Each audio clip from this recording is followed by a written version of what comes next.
გამარჯობათ, ძვირფასო ტელემაყურებლებო. ჩვენ კვლავ ეთერში ვართ და დღევანდელი ჩვენი გადაცემა მიეძღვნება საქართველოს ისტორიაში ერთ-ერთ მთავარ დღესასწაულს, დამოუკიდებლობის აღდგენის დღეს. რამე თუ 1918 წლის 26 მაისს საქართველოს გამოაცხადა დამოუკიდებლობის აქტი.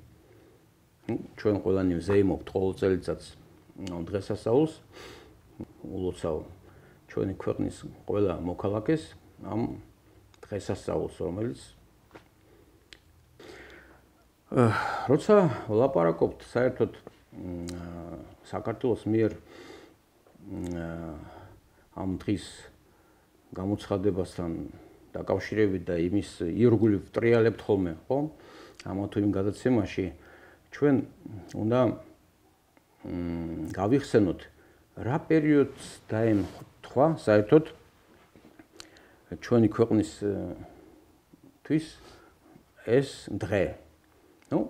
ახლა როგორც იძახდა ჩვენი დიდი მწერალი, კლასიკოსი კონსტანტინე გამსახურდია, იმ ჩვენი პირველი ახალგაზრდა რესპუბლიკის არსებობა თავისი დატვირთვით, ხო, თავისი ინტენსივობით, ხო, უფრო ის 3 წელიწადი უფრო იყო ძლიერი, ვიდრე მონობაში გატარებული 117 წელი.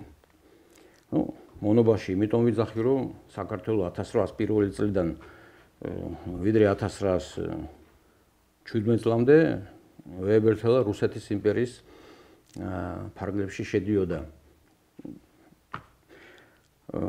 რადგან 1800 პირველი წელს გაუქმდა ქართლ-კახეთის სამეფო და მთელი ჩვენი ქვეყანა, მთელი თუ არა, ნაწილობრივ და მერე უკვე სხვადასხვა რეგიონებიც შევიდნენ მეფის რუსეთის შემადგენლობაში გუბერნიების სახით.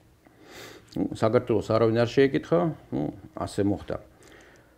როცა ვლაპარაკობთ საერთოდ 18 წლის 26 მაისთან დაკავშირებით, ჩვენ ცოტა ახლა მიმოვიხილოთ საკითხი, სანამ ჩვენ გადავალთ თქვენთან კითხვით, რა პერიოდში მოხდა დამოუკიდებლობის გამოცხადება.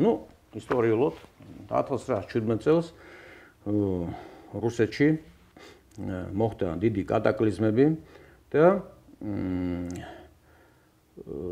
რევოლუციის შემდეგ მხედველობაში მაქვს 1917 წლის ბურჟუაზულ დემოკრატიული რევოლუცია რუსეთში, თებერვლის რევოლუცია, პირველი რევოლუცია, მეორე მერე იყო ოქტომბერში.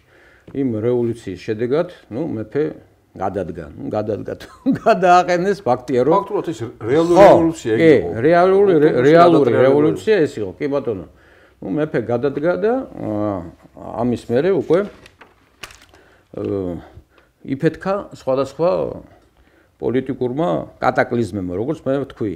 იქ პირველი მსოფლიო ომი იყო, აქ დაიშალა მთელი სტრუქტურები, ამბები და უკვე რადგან цаრისტული რუსეთი უკვე აღარ იყო, უკვე მიდიოდა უკვე სხვა პროცესები.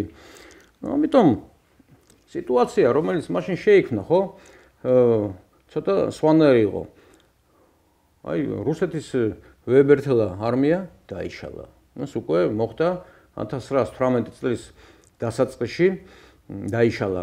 ამასთან დაკავშირებით ვიტყვი ერთ პატარა ჩანარს გავაკეთებ, რომ ჩემი ოჯახის წარმომადგენელიც მაშინ მეფის არმიაში მსახურობდა. პატარა წოდების კაცი იყო ბაბუა ჩემი, რიგითი იყო და მსახურობდა იმაში, აქვია, სპარსეთში. სპარსეთში იყო დისლოცირებული მთელი საექსპედიციო კორპუსი გენერალ ბარატოვის, ცნობილი, ბარათაშვილი, ის თავის თავს ბარათაშვილად არ ათვლიდა.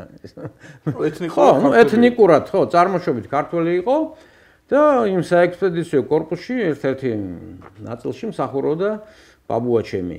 დღემდე მაქვს სახში შენახული მისი მშვენებულებაში გაშვების ფურცელი.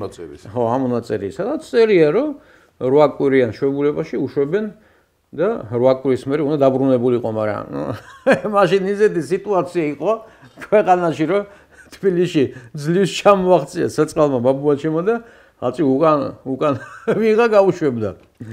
ხო და დაიშალა, იშლებოდა რუსის ჯარი ტოვებდა კავკასიას და არავინ არ იცოდა უკან როდის მოტრიალდებოდა, ოღონდ წასულიყვნენ. დაიშალა აქ კიდე ამიერკავკასიის სეიმა გამოაცხადა თავისი ესე იგი აქ ქვია სამი რესპუბლიკა შედიოდა.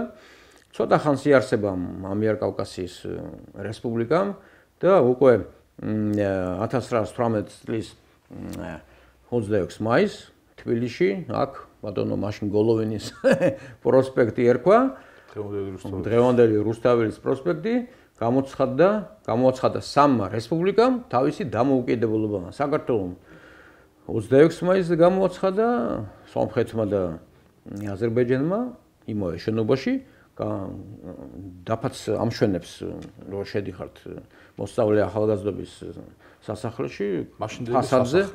ხო, მაშინ იმ შენობას ყოველთვის სასახლეს ეძახდნენ. მაშინაც მოიხსენიებდნენ სასახლედად.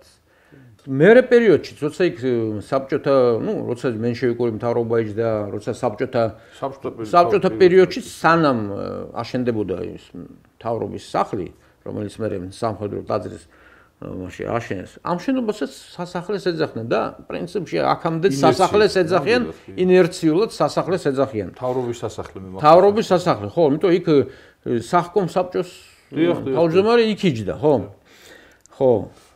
ხო და აი ამ სიტუაციაში გამოცხადდა ესე იგი საქართველოს დამოუკიდებლობა.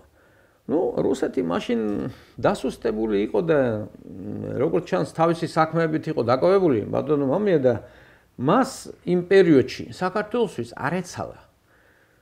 იმიტომ ეგეთი მომენტი იყო რომ მთელი 17 წელიწადი მთელი 17 წელი ერთი რევოლუცია, მეორე რევოლუცია ოქტომბერში სანამ ძალებს მოიკრიბდნენ და აქეთ გამოიხედებდნენ უკვე სხვა მომენტი იყო, ზდევდა, ხო?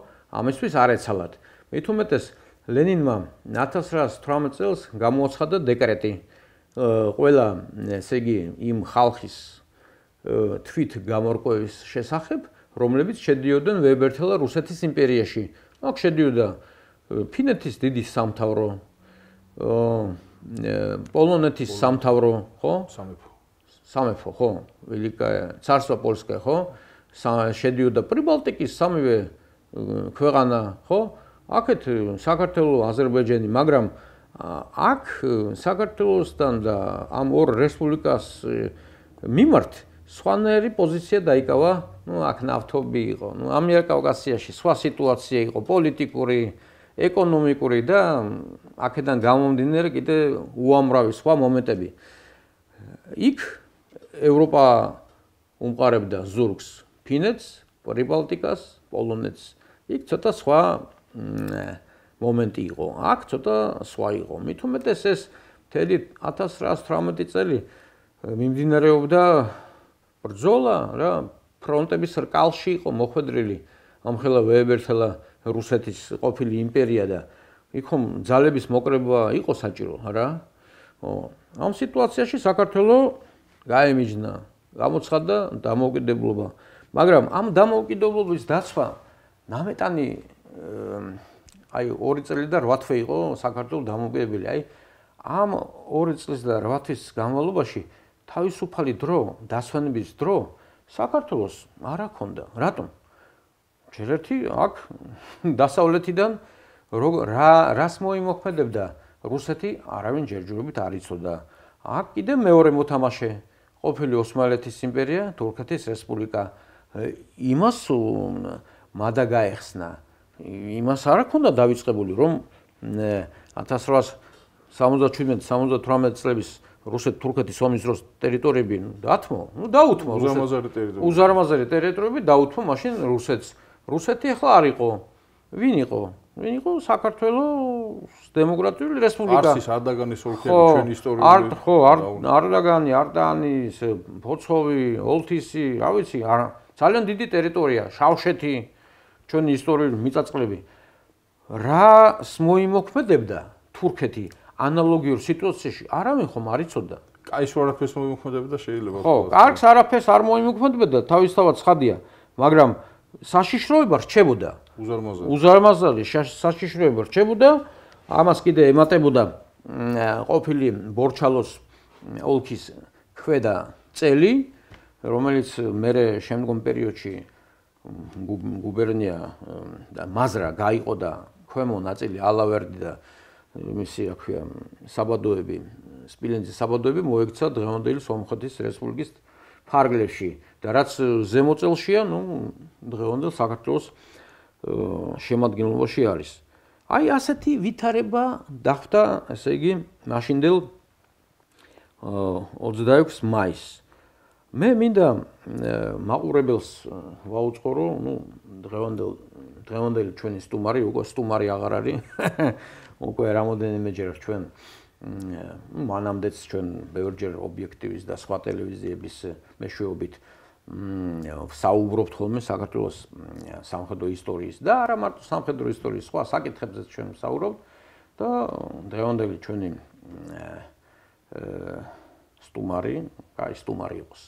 არის ბატონი მამია გოგოლაძე, ექს-პოლკოვნიკი თადარიგის, რომელიც ძალზე კარგად არის გათვითცნობიერებული როგორც საქართველოს სამხედრო ისტორიის წარსულზე, დღევანდელზე, საერთოდ ამ თემის ირგვლივ, იმიტომ რომ ჩვენ ვართ სამხედრო ისტორიის საზოგადოების წარმომადგენლები და ეხლა ჩვენ თუ არ გვეცოდინება ეს საკითხები აბა მაშინ რაღა იქნება, სწორია.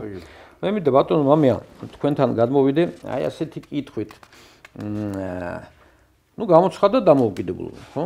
აი, გამოცხადა დამოუკიდებლობა 1918 წლის 26 მაისს. აი, ჩვენ ძირითადად გვაინტერესებს აი ქართული არმია მაშინ რა შემადგენლობით შეიფსო.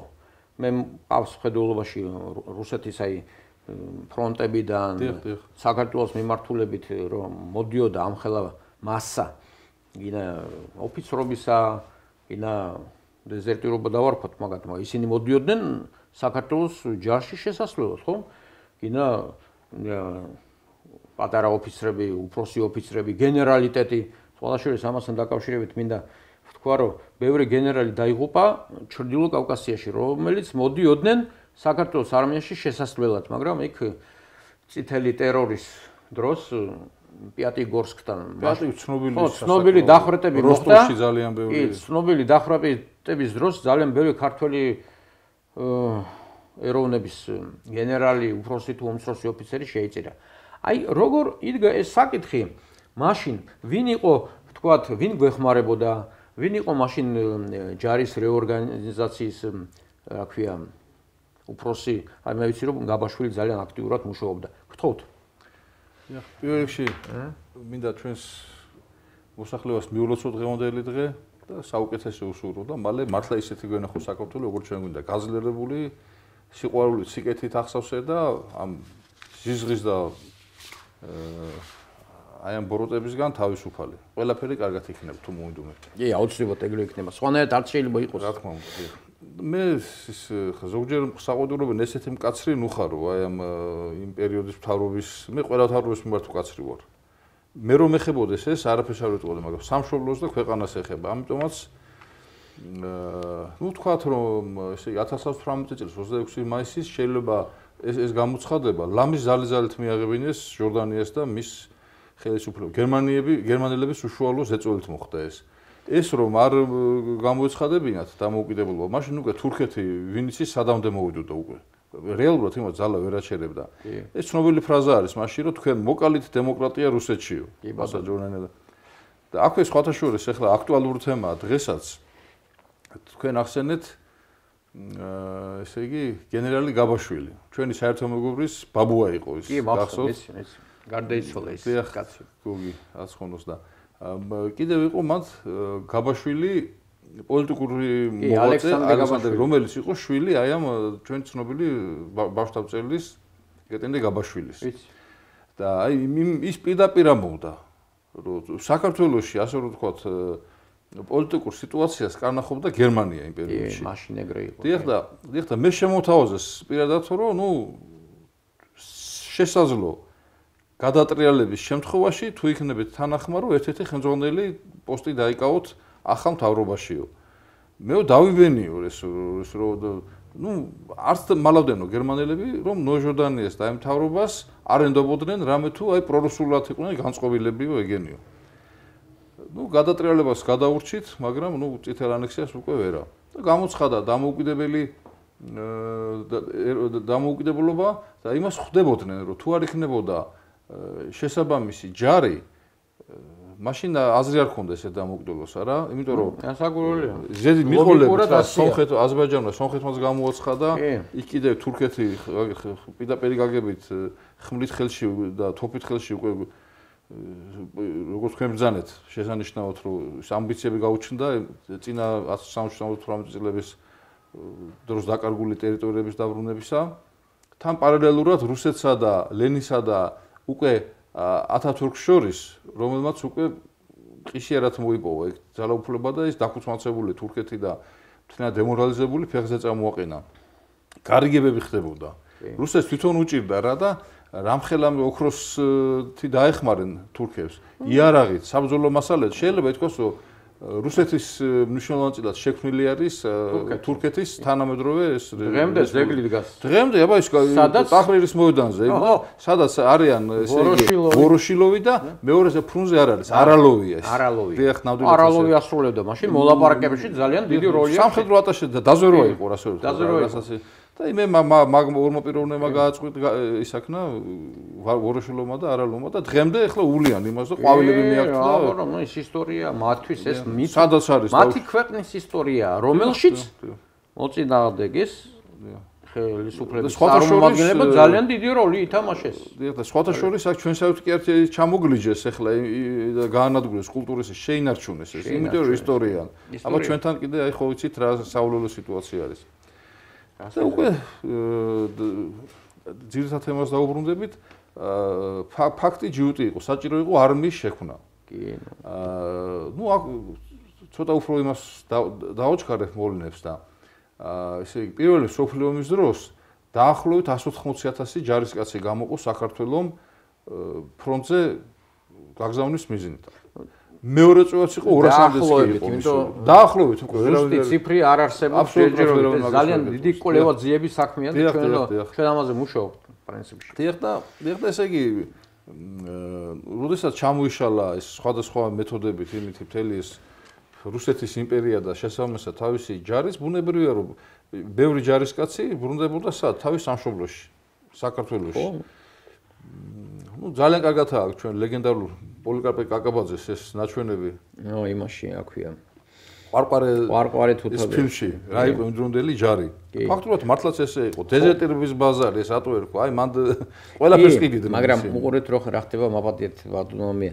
ეს ერთი მომენტი არის ნაჩვენები, თუ არა ყოველთვის ეგრე არ იყო. რა თქმა უნდა, ყოველთვის არ იყო, ისინი რომ ვაშკაცები იყვნენ და თავის ქვეყანას ემსახურებდნენ, გასაგურველი, მაგრამ ეს ერთი მომენტია გამოყენებული და ამაზე დახვეული მთელი აი, ნახე როგორები.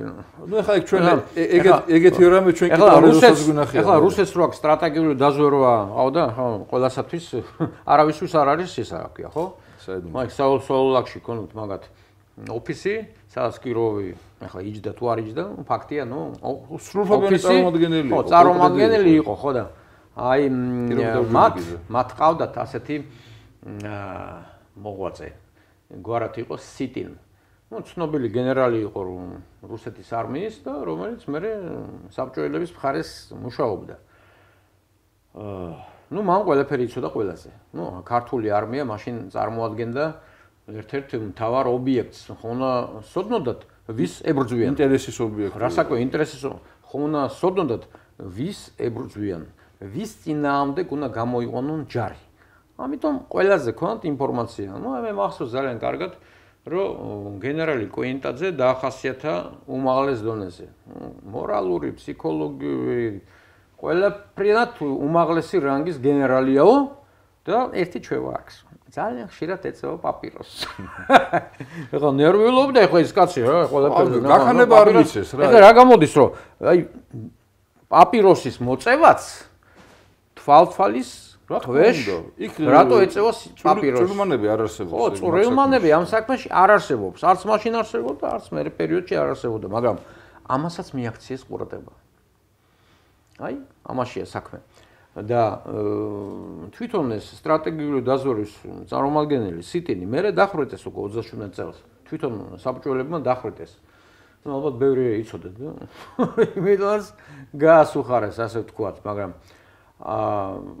თვითონ ის პერიოდი არის ძალიან საინტერესო. კაი, ყვარყვარე თუთაბერში გამოყვანილია ეს მომენტი, მაგრამ ხომ იყო კარგი მომენტებიც. პრაქტიკულად მაშინ შეარაღებული ძალა ორი იყო. რეგულარული არმია და აი მაგან გააფუჭა საქმე. ისა რა? ეროვნული გვარდია. ეროვნული სახალხო გვარდია. სახალხო გვარდია. მაშინ მაგას დაარქვეს სახალხო გვარდია, როგორც რუსეთში იყო ნაროდნაი გვარდია. იმიტომ რომ ეს სახალხო გვარდია იყო. სახალხო გვარდია იყო. აი სხვათა შორის აი ვიზიდან შედგებოდა? ძირითადად იყვნენ რკინიგზის მთავარი სახელოსნოების მუშები და მუშებისგან რა. მუშები იყვნენ ძირითადად. მე გვარდიის დროშა რო ვნახებ, თავიდან მეგონა რომ ბოლშევიკური დროშა იყო. ერთ-ერთი იმეორებდა. ერთ-ერთი ყველაფერი ერთ-ერთი. მათ ივაშკაცეს ერთ-ერთ გადაცემაში ვთქვით და აიღეს არსენალის მაზნიაშვილმა აიღო ის არსენალი. მაგათმა დაგვიტოვეს, აი რუსის ჯარი ხომ წავიდა. რუსის ჯარი რო წავიდა, არსენალიც გატენილი იარაღით დაგვიტოვეს. ნამდვილად კი. დაგვიტოვეს, ნუ ახლა იმისი თავი არ აქონას ალბათ რომ წაეღოთ ან რაღაცა და დაგვიტოვეს. ჩვენება კიდე მაზნიაშვილმა აიღო არსენალი, აი არსენალი რო აიღო მაზნიაშვილმა, ეს იყო მე თუ არ ვცდები 1917 წლის 25 დეკემბერი იყო. და ის 25 დეკემბერი იყო სახალხო გვარდიის დაარსების დღე. მე ერთხელ მე მქონდა ეს ღია ბარათი და იქ ეწერა სახალხო გვარდიის დღე. მე დამეკარგა სადაც არ ვიცი. ნამდვილად ესე იყო. ხო, იყო, ნუ ფაქტია. პროპაგანდისტული ეს იყო რა. წლები მსახურობდი თავდაცვის სისტემაში და ზუსტად აი ამ სამხედრო ტექნიკური მიმართულებით. თუ არ იცით აბა ვინ იცის? დიახ, და აი მაგ არსენალზე აი 2000-იან წლებშიც კი იყო შემორჩენილი იმდროინდელი ზოგიერთი სამხედრო ქონება. მეც მახსოვს მე ბევრი უნაგირები იყო, უკვე გამხმარე ისა და ასე და. იქ იყო და აი რატომღაც ქართული კავალერიის ნაწილები მასიურად არ იყო. როდესაც იქ შეიძლებოდა მაგის ფორმირება. თუმცა კავალერია იყო. კავალერია იყო, მაგრამ ისეთი სხვილი შენერეთი არ აქონია ჩვენ მაშინ. ხედრები ყავდა არაჩვეულებრივი, აღჭურვილობა იყო, ცხენების ყველაფერი, რატომღაც ეს ფხა ვერ გამოიჩინეს რა იმებმა. და ისევ და ისევ პრიორიტეტს ანიჭებდნენ სახალხო გვარდიას. გვარდია ის იყო პარტიული ჯარი რეალურად რა. აი როგორი ისე თქვენ ერთ გადაცემაში აღნიშნეთ რომ ჯარი თუ ის იყო გერიო ხო? ჯარი გერი იყო და ეს ღვიძლიშვილი იყო. გვარდია. ნუ მაშინ ეგრე იყო პარტიული. ფინანსურათაც უფრო დაუშვათ ხელფასები მეტი იყო გვარდიაში, მატერიალური უზრუნველყოფაც მეტი იყო. თან იცით რაში იყო საქმე რომ მე ტყუილა დემორალიზებული ჯარისკაცის ისევ დაბრუნება სამხედრო რელსებზე ბევრად ძნელია, ვიდრე ახალწვეული რო გაიწვიო და იმისგან აღზარდო ახალი ჯარისკაცი და ძალიან ბევრმა აი ამ ასე რომ ვთქვათ, ყვარყვარეს მე პირდაპირ ხლა გაზეთებში იბეჭდებოდა და პირდაპირაც გაჩვენე. კი, რა საკურველია. ყველაფერს რო იპარავდნენ, რო ყიდდნენ სახელების, გვარების ჩვენებით. კი ბატონო. და როდესაც იგრძნობდნენ რომ აი საფრთხე იქნებოდა მათ მოღვაწეობას ჯარში, გადავიდოდნენ გვარდიაში და იქ უკვე ხელშეუხებლები იყვნენ. გვარდიაში ახლა რასაც სამხედრო დისციპლინა საკმაოდ დაბალი იყო. თუმცა ვერავინ ვერ წაართმევს იმ ფანატიურ ერთგულებას სამშობლოსადმი და ვაჟკაცობას, რასაც სანდრო მაისურაძე აიღე. ცნობილი პიროვნება გვარდიელი იყო, არა სამხედრო. დიახ. არა სამხედრო, მაგრამ ბევრ სამხედროზე უფრო მეტი ქონდა გაკეთებული. ნუ ის ერთ-ერთ ბრძოლის დროს დაიღუპა ქვემო ქართლში. მიულოთ. ქვემო ქართლშიც იყო შეტაკებები. ხო, ბევრი შეტაკებები იყო. აი, ლაპარაკობთ აი შეტაკებებზე თურქეთს რუსეთს, მაგრამ შიგნით ქვეყნის შიგნითაც იყო. აი, მოთხოვს აი სომხეთ საქართველოს ძმათამკვლელი ომი. ასევე ბურჩალოშიც იყო იქ ისინი შეტაკებები. ცხინვალში იქ ანუ იმისი თქმა შეიძლება სავსებით აფხაზეთშიც სავსებით თავისუფლად რომ ის 2 წელი და 8 თვე რო იყო დამოუკიდებლობა, მე წეგანს აღნიშნე საქართველოს მოსვენება არ ქონია. მოსვენება არ ქონია. მიუხედავად იმისა, მაინც ბევრი რამე შეძლეს. შექმნეს სამხედრო სკოლა, ავტოსკოლა, ფრინავთა სკოლა, მესანგრეთა სკოლა, ну სკოლა რა ეს უფრო რაღაც სექციები იყო, უფრო სწორედ აი ამ გაერთიანებული ამ სამხედრო სამხედრო სკოლაში ფაკულტეტები, აი ჩვენი დღევანდელი უბრალო ენით რო თქვა ფაკულტეტები, მაგრამ სამკერდე ნიშნის არსებობდა. ჩვენ მაშინ გადავეცით, თქვენ კარგად გახსოვთ, სამხედრო ნიშნები გადავეცით თავდაცვის ეროვნული აკადემიის სამუზეუმო ალექსანდრე ჩხეიძის სახელობის სამუზეუმო სივრცეს გადავეცით 2020 წელი იყო თებერვალი, კარგად მახსოვს, როცა პრეზიდენტი იქ ბრძანდებოდა, გადავეცით ექსპოზიციისთვის იუნკერთა ქვეითი სასწავლებელი სამკერდე ნიშანი და ქართული სამხედრო სკოლის სამკერდე ნიშანი და რასაც დაუყედებლად მე ნამდვილად და თქვენს ასე რასაც ვიშოვით, აბა რისთვის ყვა გვინდა? ჩვენი იუნკერებისთვის გჭირდება და ჩვენი შეიარაღებული ძალებისთვის გჭირდება. აბა რისთვის ხო? სწორია? ჩვენი უფროსი მეგობარი ბატონი გურამ ნიკოლაიშვილი ყველა გადაცემაში ამას იძახის. სულ ამაზეა ლაპარაკი. სამხედრო აკადემიის ადგილი არის თბილისში და არა სხვაგან. ახლა ჩვენ დღეს ამ თემაზე არ ვლაპარაკობ. დღეს ამ თემაზე ერთ-ერთი გადაცემას ჩვენ ამასაც მივუძვით, აუცილებლად მივუძვით და ჩვენ ყველაფერი უნდა ღონე მოვიხმაროთ, რომ დავარწმუნოთ ხელმძღვანელები ზევით, თავდაცვაში თუ თავრობაში ეს პოლიტიკური ნება უნდა იყოს. ეს პოლიტიკური ნება უნდა იყოს, ერთი ძალიან დიდი შეცდომა იყო სამხედრო აკადემიის გადატანა. თუ დანაშაული არა. თუ დანაშაული არა, გეთახმებით, შეიძლება დანაშაულის. მაგრამ დანაშაულის რო ჩადის ადამიანი, უნდა აგოს პასუხი. აუცილებლად. მაგრამ ვის უნდა მოსთხოვო? ის თავდაცვის მინისტრი, რომელიც მაშინ იყო, დღეს ციხეშია და ახლა ვის უნდა მოთხოვო მე პასუხი, ან შენ, ხო? სწორია? ამაშია საქმე. მოვა დრო. ყველამ უნდა ვაგოთ ჩვენებებს. ყველას თავისი პასუხისგებლობა აკავია, ხო? ყველას.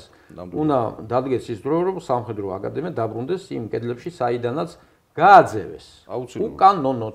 მე მიმაჩნია უკანონოდ. აუცილებლად უკანონოდ. იმიტომ რომ მე მაშინ სახურავდი და ვიცი რომ უკანონოდ ხდებოდა ყველაფერი. მაგრამ ეს ცალკეული თემა არის განჟის. კი ბატონო. ეხლა დაუბრუნდეთ ჩვენ თემას. თქვენ ჩამოთვალეთ ნამდვილად ესე იგი საჭირო ისინი სამი დივიზია იგეგმებოდა რა ყოფილიყო და ცალკე განსაკუთრებულად მინდა აი აღნიშნო ეს იყო ესეთი ჯავსნოსთან მატარებელთა რაზმი რომელმაც გადამწყვეტი როლი შეასრულა შეიძლება ითქვას იმაზე ყველაფერზე იგი ის ძმათაკვლევის სომხეთ საქართველოს მომიზროს ფაქტურად მან აი ეს დრო მოგვაგებია ზუსტად აი ამ და მისი ლეგენდარული ვალოდია გოგუაძე ეროვნული გმირი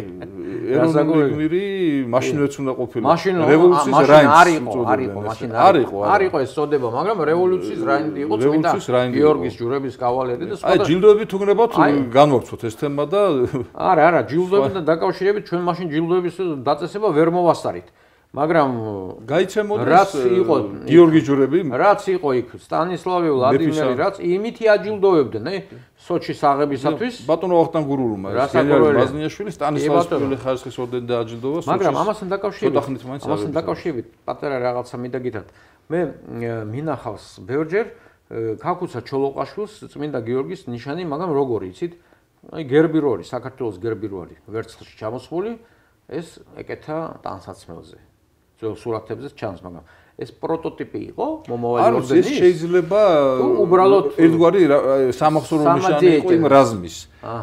მე იმიტომ რომ სტატუსი პირველი მეც ძალიან მინდა რომ აი აზერბაიჯანმა მოასწრო. აზერბაიჯანმა იმიტომ რომ თურქეთიდან უკვე გამზადებულის გადმოიღეს კი. მოახერხა იმიტომ რომ ზოგიერთ სამხედრო მოღვაწეებს ჰქონდათ ესა. და სხვათა შორის მე მინდა ერთი საინტერესო ამბავიც გავიხსენო ხა მე ძალიან ბევრს ამ კოლექციონერების ყოფილი საბჭოთა კავშირის მასშტაბით ბევრს ვიცნობდი და ჩემი მეგობარი იყო სულ ახალგაზრდა გარდაიცვალა ლაცხონოს დიმიტრი პომანსკი მსმენია დიახ და ესე იგი ჩემთან იყვნენ სტუმრად რა და ორი რაღაცა ვკითხე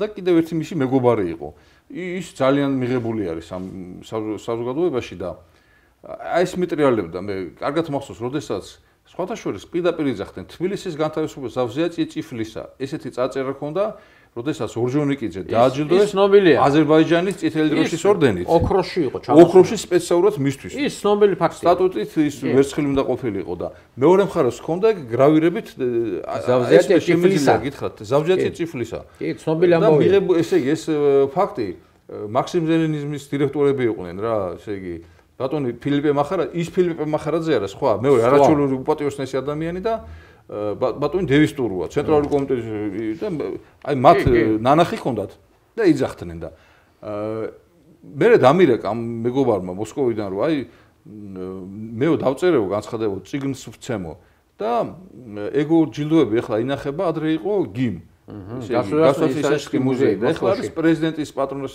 არა მოსკოვში იქნება მოსკოვში არის ისე ახლა მოსკოვშია და აიო შენ რაც თხოვეო შენ იმას სრული შეგესრულებო და ფოტოებს მოგაწვიო წინა და უკან ამხრისო ცოტა ხანში ესე იგი ნიცამხდარმა დამირეკა და გადომიგზავნა რეზოლუცია დირექტორის აიმაზე რომ უარი ნება მიეცეს ნახოს წინა მხარე უკანა მხარე კატეგორიულად აუგზავნეს რა. ესე იგი ეს ადასტურებს იმას, რომ ესე იგი საქართველებისთვის ამას ესე იგი დიდი მნიშვნელობა აქვს და რომ ჩვენ არ გვენახა. რა თქმა უნდა. იმიტომ ეს ჩვენ მომენტებზე თამაშობს. ორჟონიკიძე ამას ატარებდა, არის მე ფოტოები მაქვს რომ კერძე უკეთია, ფარაჯაზე უკეთია ეს ორდენი და სიამაყით ატარებს.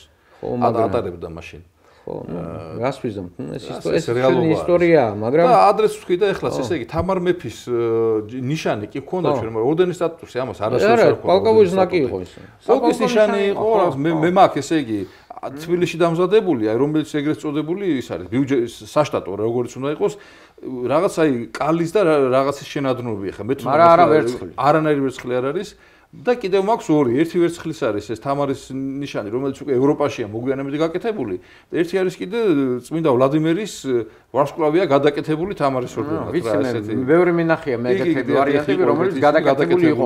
იმიტომ რომ იმისი შუაგულის მედალიონია მან ძირითადად. უფრო იოლი გასაკეთებელი იყო, ვიდრე მთლიანი ორდენის ჩამოსხმა. ახლა თავის ხარჯებთან იყო დაკავშირებული მას გასაგები. და ამას სარგებლობდნენ და ნამდვილად იყო მცდელობა რომ ორდენის სტატუტი მიეცა აღემაღლებინათ ეს ამ ორდენისა.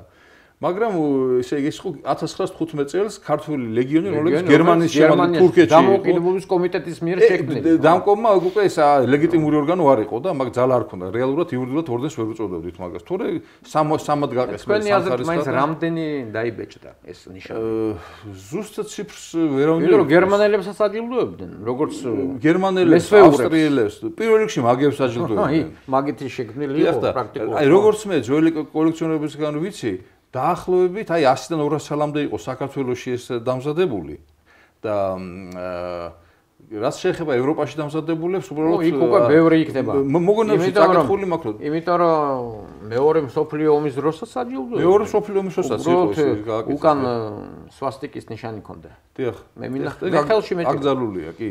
და მოგონებში მე წაკითხული მაქვს რომ გერმანელები აი თვითონ გერმანელები იგივე ავსტრიელებიც თუ რაღაცით აჯილდოებენ აწოდებას მომენტალურად დიდ ყურადღებას აქცევენ და ითხოვდნენ ხომ მოგვეცდო სად არისო ნიშანიო და ჩვენ ამ მოუყიბეს რაღაცეები რა და კონსერვის იმისგან აი თუნუქისგან დაждდნენ ვიღაცას ხელმარჯვენსტატები რო იყვნენ და ამით ჭედურობით ესეთი ეგზემპლარებიც კი არის რა და სამწუხაროდ რა არის რომ პირველ ქართულ ორდენად ითვლება საქართველოს ССР წითელი დროშის ორდენი ულამაზესი ორდენი ახლა მაგრამ სამწუხაროდ საქართველოს დაცვისათვის კი არ არის საქართველოს დამოუკიდებლობასთან არანაირ კავშირში ეს ჯილდოები არ აჯდება მის მოსპობასთან არის კავშირი რასაკურველია ეგენი არ აჯდება უბრალოდ ეს ისეთი თემა იმ პერიოდის ხო აი ვთქვათ ნუ აქ გერმანული არმია იდგა ფონ კრასენშტაინის ჯარი შემოვიდა 1918 წელს მე აქ ინგლისელები იდგნენ გვეხმარებოდნენ მე ვიძახი დახმარებასთან. ნუ პრინციპში დახმარება იყო. არა, დახმარება იყო, იმიტომ კრესენშტაინის ჯარი რაღაც პერიოდი იდგა აქა. ნუ გვეხმარებოდნენ ჯარის სტრუქტურების.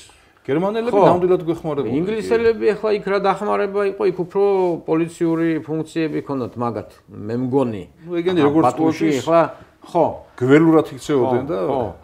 19-ში იმათმაც დატოვეს ტერიტორია, მაგრამ აი უკვე 21 წლის ამბები რო იყო და როცა ჩვენ კარგავდით დამოუკიდებლობას ჩვენ ძალიან აქტიურად გვეხმარებოდა ნუ ჩვენ ბევრი გვეხმარებოდა ნუ ინგლისი ტანსაცმლით აეროპლანები ისე იდგნენ ანგარებში არც კი აფრენილან აი ამაში უბედურება რატო ძრავების დამონტაჟების სპეციალისტები არ აყვავდა მე ვფიქრობ ეს სპეციალურად ხომ არ იყო გაკეთებული. ეს იყო რა თქმა უნდა. ეს იყო დივერსია. დივერსია რომ წაგვეღო. არა და მაზნიაშვილმა ბრძოლებში 1600 კაცი აიყვანა.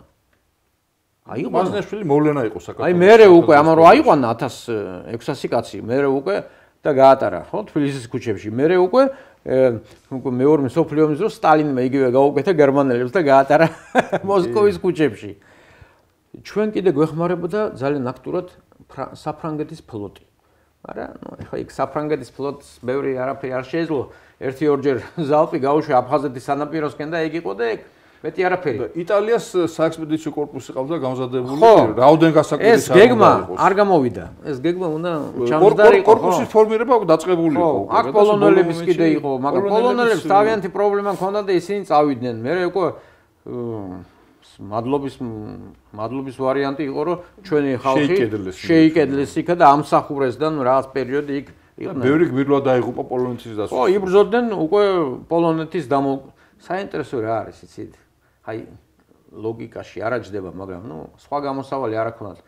ბევრი ქართველი შეეწირა საფრანგეთის დამოუკიდებლობას, პოლონეთის დამოუკიდებლობას და იქ დაიგრძალა ბევრი. უამრავი ჩვენი ქართველი ყოფილი იუნკერი, რომელსაც არ მიეცათ საშუალება თავიანთი ქვეყნის დამოუკიდებლობა და ტერიტორიული მთლიანობა დაეცვა, იძულებული შეიქმნა, წასულიყო ევროპაში და დაეცვა იმ ქვეყნების თავისუფლება და დამოუკიდებლობა, რომლებმაც შეიკედლეს. დიახ. პრაქტიკულად ეს გენიალური სიტყვია. ისინი ბეთკრული საქართველოს შვილები იყვნენ. ხო, ისინი გეოპოლიტიკურ გეოპოლიტიკურ ჭიდილს შეეწირა ამდენი ჩვენი ქართველი ვაჟკაცი. მე ამასთან დაკავშირებით ვიტყვი წინვალე სიტყვებს, როცა კვინტაძე მიდიოდა ემიგრაციაში. კოტე აფხაზი არ გაყვა. შარა შეთავაზება იყო რასაკვირველი, მაგრამ კოტე აფხაზმას თქვა, რომ მე ბედნიერი ვარ, მე ბედნიერ ადამიანად ვთვლით ჩემთან. ვინც ტოვებს მასე აქვეო, ის ტოვებს საქართველოს. მე არ და ღალატიაო და ხო, არა, ღალატი არა, მაგრამ ასეც თქვა, რომ მე ბედნიერი ვარ, რომ ზვარაკად მიმაქვს ჩემი ის აქვეა მსხვერპლად ვეწირები ჩემ საქართველოს. ეს დახვრეტის თქვენ გასვოთ მაშინ ვიყავით იმაზე. ხო, ჩვენ ვიყავით სხვა შორის იმ ვაკის პარკში ჩვენ ვიყავით მიწურულები მაშინ პრეზიდენტის აპარატის მიერ ჩვენ დავეხმარეთ იქ გვარების ინფორმაციის შეგროვებაში და პატივი დაგვდეს და დაგპატიჟეს და იქ ობელისკიც დაიდგა, მაგრამ მთელი 70 წელიწადი იქ სხვა ობიექტი იდგა და ჩვენ ვიცით ახლა რა ობიექტიც იდგა იქ. უბრალოდ აი ესე იგი ადამიანი ისე ხომ გასრისეს, დახვრიტეს და ის ადგილიც მოსპეს. ბოდიში თქვა საპირმარეშო. იცით ხო, რაც იყო ხო, უბრალოდ ამისი გახსენება. ცინიზმია ეს არის წმინდა წყლის ცინიზმი, როგორ მოექცნენ საქართველოსთვის გულანთებულ პატრიოტებს, ვაჟკაცებს, რომლებსაც შეეძლოთ ძალიან ბევრი სიკეთე მოეტანათ თავიანთი ქვეყნისთვის. იმიტომ რომ ყველა ხომ არ დახვრიტეს. ვიღაცები დახვრიტეს, ვიღაცები არ დახვრიტეს, ვინც არ დახვრიტეს, ბევრი გენერალი მუშაობდა და ლექციებსაც კითხულობდა და თავიანთი სიკვდილით მოკვდნენ. დივიზიას მეთაურობდა. ხო, მაგრამ მაზნიაშვილი მე მაინც დახვრიტეს. მე გეუბნები, რომლებიც არ დაიხრიტა და ლეგენდარული შაიტან კაპიტანი. ხო, შაიტან კაპიტანი თავისი სიკვდილით მოკვდა. ასაკით უკვე 37-ში. გედევანიშვილი თავისი სიკვდილით მოკვდა. არავის არ დაუხრეტია. იყვნენ ისეთი კატეგორიები, რომლებიც კოჰაბიტაციაში შევიდნენ ამ მთავრობასთან და იმ მთავრობასთან, რომელიც მაშინ იყო და ახლა ფაქტია რომ მოხდა. ჩვენ ნებისმიერ ვარიანტში ბედნიერები ვართ, რომ ასეთი დღე არსებობს საქართველოს ისტორიაში და უბრალოდ ცოტა სხვანაირად ვფიქრობთ თქვენს და მეც, რომ საქართველოს დამოუკიდებლობის დღე 26 მაისი არ უნდა იყოს. უნდა იყოს სახელმწიფო დღესასწაული, მაგრამ როცა გამოაცხადა პირველმა პრეზიდენტმა 9 აპრილს, ის უნდა იყოს საქართველოს დამოუკიდებლობის დღე. მაგრამ აქ ცოტა არ აჯდება, ხო? არგუმენტები ერთი იმასაც აქვს და მეორეთ არისას რა და. პრინციპში ერთი დღე მეორეს ავსებს. ორივე მისაღები დღესასწაულია ქართველი ერისთვის, ჩვენთვის, ყველასათვის და ჩვენ ტელემაყურებელს კიდევ ერთხელ ულოცავთ საქართველოს ამ დიდ დღესასწაულს 26 მაისს და ამითი დღევანდელი ჩვენი გადაცემა დასრულებულია მომავალ შეხვედრამდე. მადლობა.